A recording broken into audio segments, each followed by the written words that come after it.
Bonjour et bienvenue sur Mon Financier, nous sommes le lundi 27 avril, beaucoup d'informations dans la presse aujourd'hui, un dossier très intéressant dans le Wall Street Journal en première page, une explication, toujours une de plus, c'est passionnant, essayer de comprendre pourquoi l'économie mondiale est si faiblarde 7 ans après la crise, et là l'explication c'est qu'on serait dans une période d'excédent, de surplus, d'abondance, il y a trop de tout.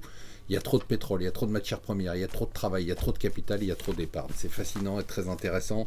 Aussi, beaucoup d'articles sur le départ de l'empereur de Volkswagen, Ferdinand Piëch, celui qui est le successeur, le membre de la famille Porsche qui a mené cet empire là où il est, eh bien, il part pour cause de divergences stratégiques. C'est assez impressionnant. Est-ce qu'Apple, on attend ses résultats aujourd'hui, sera la dernière victime de la hausse du dollar à suivre?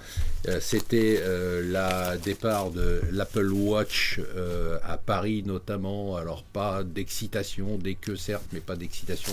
Par contre aux États-Unis, ça marche très très fort. On va avoir aujourd'hui les chiffres du chômage pour le mois de mars, et le Parisien nous dit vraiment le chômage c'est le sujet empoisonné pour Hollande. Il avait prévu l'inversion de la courbe du chômage, on ne la voit toujours pas. Les Anglais nous disent attention, ne touchez pas à BP. Je sais que d'habitude on laisse les entreprises anglaises se faire acheter, mais celle-là vous n'y aurez pas droit. C'est même la une du Financial Times, la une de tous les journaux, bien sûr. C'est ce qui s'est passé au Népal, c'est dramatique, pas de commentaires à faire, il y en a eu suffisamment.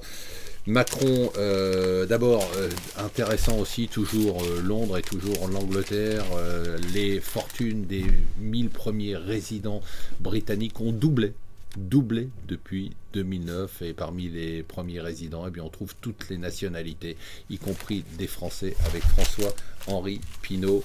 Alors, la une des Échos, c'est où trouver l'argent. Il va y avoir un conseil de défense cette semaine. Où trouver l'argent pour faire face aux dépenses liées tout d'abord à toutes les protections après les attentats de janvier et à nos interventions dans les pays étrangers. Il va falloir trouver 5 à 10 milliards alors qu'on est déjà en période de déficit, et là-dessus on ne peut pas faire d'économie, donc probablement un jour un petit impôt Mali.